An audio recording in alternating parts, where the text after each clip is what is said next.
इलाज तो पहले आपका होगा, अभी तो कुछ पत्रकारों पे अंकुश लगा है, इलाज आपका भी होगा। ये जो आपने देश में संडास फैलाने का काम किया ना, इलाज तो सर्वप्रथम आपका ही होगा। हाँ तो राष्ट्रवादी, ये सुधीर चौधरी जो तिहाड़ रिटर्न है, राष्ट्रवादी पत्रकारी तो है। अर्नब गोस्वामी मुझे ड्रग दो, ये राष्ट्रवादी पत्रकारी तो है।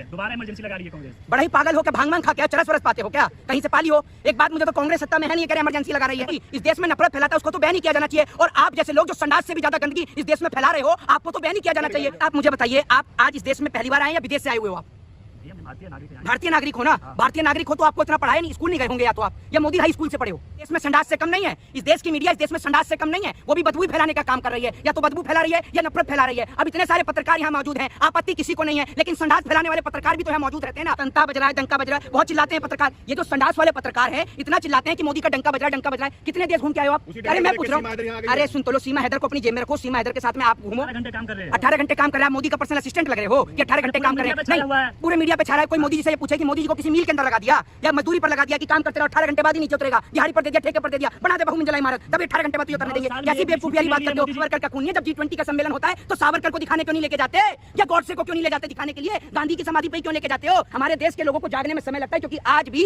हिंदू मुस्लिम, मंदिर मस्जिद, ऊंच नीच, जात पात, धर्म मजहब के बीच में अटके पड़े हैं। ऐसा प्रधानमंत्री नहीं मिला पूरे विश्व में, डंका बज रहा मोदी जी का। बिल्कुल, ये बात बिल्कुल आपने सही कही कि आज तक इस देश को ऐसा प्रधानमंत्री नहीं मिला। एक ऐसा प्रधानमंत्री जिसने 9 साल के अंदर देश की महिलाओं की जो इज्जत और आबरू को लुटवा दिया, देश की महिलाओं को निर्वस्त्र कर सड़कों पर घुमवा दिया, देश के हजारों लाखों करोड़ों नौजवानों को बेरोजगार कर दिया, एक भाई को दूसरे भाई से लड़ा दिया। जी हाँ बिल्कुल, देश को अभी तक ऐसा प्रधानमंत्री नहीं मिला। जय जवान जय किसान का नारे देने वाले इस देश के अंदर आज किसान आत्महत्या कर रहा है, सरहद पर जवान शहीद हो रहा है, और सरहद की जवान से याद आता है, शहादत से याद आता है अभी जम्मू कश्मीर के अंदर हुई 2-3 दिन पहले की घटना। आपको याद होगा अनंतनाग के अंदर जिस तरीके से भारत देश के जवान वीर गति को प्राप्त हो गए, और जब भारत देश के जवान वीर गति को प्राप्त हुए उसके बाद देश के प्रधानमंत्री जी को स्वागत समारोह में व्यस्त थे। और यही घटना उस वक्त की है जब पुलवामा का अटैक हुआ, तब हमारे देश के प्रधानमंत्री जी मैन वर्सेस वाइल्ड के शो में बिजी थे। हमारे देश के प्रधानमंत्री को देश के जवान की शहादत से कोई फर्क नहीं पड़ता। मैं आपको एक बात कहना चाहता हूं कि अगर आप भारत देश में रहते हैं और वाकई में इस देश की मिट्टी से, इस मुल्क की मिट्टी से प्यार करते हैं और असली सच्चे देशभक्त हैं,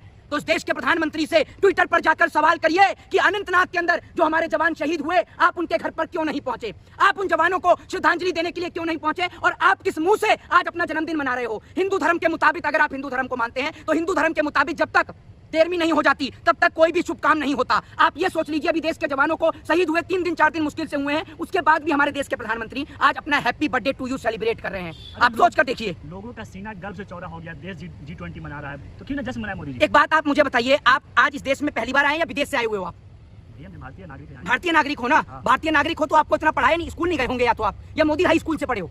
मोदी हाई स्कूल से पढ़े हो? अरे नहीं भाई, IMC से पढ़ गया है। IMC से पढ़ गया है। तो IMCC में आप पढ़े हुए हो, आपको यह नहीं पता था कि भारत देश ने एक बड़ा सम्मेलन कराया, गुट निरपेक्ष शिखर सम्मेलन, जिस टाइम पर भारत देश की प्रधानमंत्री श्रीमती इंदिरा गांधी जी थी, उस वक्त पर 100 देश भारत देश के अंदर आए थे। आज G20 हो गया तो पूरे देश में हंगामा काट रहे हो। वो G20, जिस G20 में भारत देश के गरीब लोगों को पर्दे के पीछे छिपा दिया गया। जब ट्रंप देश में आता है तब गरीबों को छिपा दिया जाता है, जब इस देश के अंदर जो है वो G20 सम्मेलन होता है तब गरीबों को छिपा दिया जाता है। भैया, गरीब इस देश में सुबह उठने से लेकर रात को सोने तक 65 तरीके के टैक्स देता है, जिस गरीब को आप छिपा देते हो। अरे वो तो कांग्रेस की देन है, कांग्रेस गरीबी हटाओ का नारा देती, लेकिन आज तक गरीबी दूर नहीं कर पाई। मोदी जी देखिए राशन बांट दिए, संडास बनवा दिए, गैस सिलेंडर बांट दिए। नहीं, एक बात आप मुझे बताइए, संडास की आप बात कर रहे हैं, आप इस देश में संडास से कम नहीं है। इस देश की मीडिया इस देश में संडास से कम नहीं है, वो भी बदबू फैलाने का काम कर रही है। या तो बदबू फैला रही है या नफरत फैला रही है। अब इतने सारे पत्रकार यहाँ मौजूद हैं, आपत्ति किसी को नहीं है, लेकिन संडास फैलाने वाले पत्रकार भी तो यहाँ मौजूद रहते हैं ना। तो बिल्कुल, जिन संडास फैलाने वाले पत्रकारों में से एक पत्रकार आप हैं। आप कहते हो कि मोदी जी ने राशन दिया, मोदी जी चाय बेचकर राशन देकर ला रहे हैं, और वो जो चावल जो राशन में मिलता है ना, कल वही चावल आपको लाकर दिखाऊंगा, इनके राशन को एक्सपोज करूंगा। राशन के नाम पर बहुत वोट मांगते हैं ना, इनके राशन को एक्सपोज करूंगा, और वो चावल एक मिनट सर, मैं कंप्लीट कर लूं। वो चावल आपको लाकर दिखाऊंगा और पूछूंगा कि जो चावल आप इस देश की जनता को राशन में दे रहे हो, वो चावल इस देश का प्रधानमंत्री या कोई भी नेता या मंत्री या सांसद खा सकता है? कभी पार्लियामेंट की कैंटीन में जाकर देखिए, 2 रुपए 5 रुपए 10 रुपए में जूस के गिलास मिल रहे हैं, मसाला डोसा मिल रहा है, और 10 बार खाना चेक हो रहा है कि खाना मंत्री जी खाएंगे, एक कंकड़ी ना आ जाए। और इस देश की जनता ऐसे चावल को खाती है जिस चावल में चावल कम और कंकड़ियां ज्यादा होती हैं, कूड़ा ज्यादा होता है। ये ऐसे गेहूं को खाती है जिस गेहूं के अंदर आप देख लेंगे तो आधा तो पहले राशन वाला खा जाता है। गरीब को तो राशन की आज बहुत बुरी दुर्गति है, और राशन कोई मोदी जी चाय बेचकर नहीं दे रहे, पहले भी इस देश में राशन मिला करता था। कोई आज पहली बार नया राशन नहीं मिल रहा है, ठीक है? आप चावल बैठ के हो देश चांद पे पहुंच गया और मोदी जी का डंका बज रहा, ऑटोग्राफ मांग रहे सब लोग। अच्छा ऑटोग्राफ मांग रहे हैं, तो आपने तो कहीं ऑटोग्राफ ले लिया होगा, आपको मिला नहीं, वो मिला ऑटोग्राफ। और मोदी जी का जो डंका बज रहा है, डंका बज रहा है, बहुत चिल्लाते हैं पत्रकार, ये जो संडास वाले पत्रकार हैं इतना चिल्लाते हैं कि मोदी का डंका बज रहा है, डंका बज रहा है। कितने देश घूम के आए हो आप? अरे मैं पूछ रहा हूँ, अरे सुन तो लो, सीमा हैदर को अपनी जेब में रखो, सीमा हैदर के साथ में आप घूमो। मैं सीमा हैदर के मुद्दे पर बात करने के लिए नहीं खड़ा हूँ। जम्मू कश्मीर के अंदर मेरे देश के जवान शहीद हो गए, मैं उस मुद्दे के लिए खड़ा हूँ। मैं यहाँ सीमा हैदर के लिए या फिर वो एक और आई है, जो क्या नाम है उसका, दूसरी जो एक और आई है, उनके लिए नहीं खड़ा हुआ मैं यहाँ पर, ठीक है ना। मैं यहाँ देश के जवान की बात करने के लिए खड़ा हूँ, देश के किसान और देश के नौजवान की बात करने के लिए खड़ा हूँ। इस देश के अंदर बहुत सारे जो टाइम पास लोग हैं ना, जिनके पास कोई काम नहीं, और सीमा हैदर को चलाने के लिए गोदी मीडिया काफी है। आप मत करिए, वो संडास वाले पत्रकार काफी है। मोदी जी काम कर रहे हैं ना, मोदी जी काम तो कर रहे हैं। क्या काम कर रहे हैं मोदी जी? 18 घंटे काम कर रहे हैं। 18 घंटे काम कर रहा है, मोदी का पर्सनल असिस्टेंट लग रहे हो कि 18 घंटे काम कर रहे हैं? नहीं, पूरे मीडिया पे छा रहा है। कोई मोदी जी से ये पूछे कि मोदी जी को किसी मिल के अंदर लगा दिया या मजदूरी पर लगा दिया कि काम करते रहो, 18 घंटे बाद ही नीचे उतरेगा, दिहाड़ी पर दे दिया, ठेके पर दे दिया, बना दे बहुमंजिला इमारत, तब 18 घंटे बाद ही उतरने देंगे? कैसी बेवकूफी वाली बात करते हो?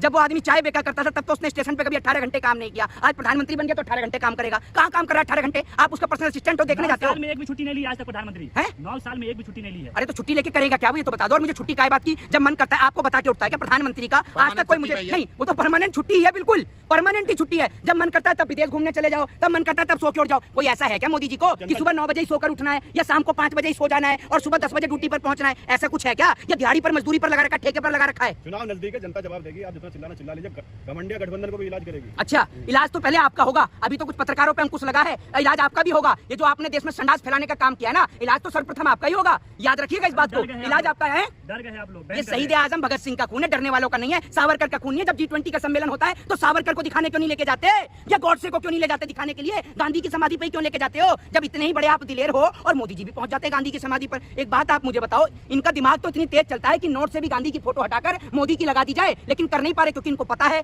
और विदेश से जो इतना देश को चमका रखा था और गरीबों को छिपा दिया, उसके पीछे का एक ही कारण था कि विदेश से कर्जा चाहिए, कर्जा मांगना था, दोबारा से पैसा चाहिए, इसलिए देश को सब वो सजा रखा था और गरीबों को छिपा रखा था। याद रखिएगा, इस देश के प्रजातंत्र में, लोकतंत्र में, डेमोक्रेसी में और संविधान में इतनी ताकत है कि जिस दिन इस देश का प्रत्येक नागरिक जाग गया, जागने में समय जरूर लगता है। एक देश था जापान, आपको बता दूं, वो 14 साल में जाग गया, लेकिन हमारे देश में आपको बता दूं कि 1757 से लेकर 1857 तक 100 साल के बाद तो हमारे देश को पता चल रहा है कि हम गुलाम हैं, कि हम गुलाम हैं। हमें पता ही नहीं था कि हम गुलाम हैं, ये आप समझ लीजिए। हमारे देश के लोगों को जागने में समय लगता है, क्योंकि आज भी हिंदू मुस्लिम, मंदिर मस्जिद, ऊंच नीच, जात पात, धर्म मजहब के बीच में अटके पड़े हैं। और जब तक आप ऊंच नीच, जात पात, धर्म जाति के नाम पर लड़ते रहोगे, इस देश के नेता ऐसे ही आपका खून चूसते रहेंगे और आपको यूं ही गुलाम बना के रखेंगे। और आपको आदत है गुलामी सहन करने की। कभी आपने अंग्रेजों की सहन करी, कभी आपने राजाओं की सहन करी, और अब आप इन नेताओं की गुलामी सहन करते हो। तोड़ क्यों नहीं देते गुलामी की जंजीरें? ये जा रहा है कि राष्ट्रवादी पत्रकारों को बैन कर दिया गया, घमंडिया गठबंधन। हाँ, तो राष्ट्रवादी, ये सुधीर चौधरी जो तिहाड़ रिटर्न है, ये राष्ट्रवादी पत्रकारी तो है। अर्नब गोस्वामी मुझे ड्रग दो, ये राष्ट्रवादी पत्रकारी तो है। ये सर्टिफिकेट कहां से मिलता है? अब तक तो मुझे यही पता था कि जर्नलिज्म जो है, मासकॉम जो है, वो यूनिवर्सिटियां जो है, वो सिर्फ मासकॉम को जर्नलिज्म का सर्टिफिकेट देती हैं। अब कौन राष्ट्रवादी है और कौन राष्ट्रद्रोही है, इस बात का भी सर्टिफिकेट मिलता है। ये कहां से मिलते हैं सर्टिफिकेट? दोबारा इमरजेंसी लगा रही है कांग्रेस देश में, दोबारा इमरजेंसी लगा रही है कांग्रेस। बड़ा ही पागल हो क्या? भांग खा के चरस वरस पाते हो क्या? कहीं से पाली हो? एक बात, मुझे तो कांग्रेस सत्ता में है नहीं, ये कह रहे इमरजेंसी लगा रही है। पत्रकारों को बैन कर रही है, पत्रकारों को बैन कर रही है। अरे तो एक बात आप मुझे नहीं, मेरे को एक बात बताओ, जो व्यक्ति इस देश में नफरत फैलाता है उसको तो बैन ही किया जाना चाहिए। और आप जैसे लोग जो संडास से भी ज्यादा गंदगी इस देश में फैला रहे हो, आपको तो बैन ही किया जाना चाहिए। जय हिंद, जय भारत।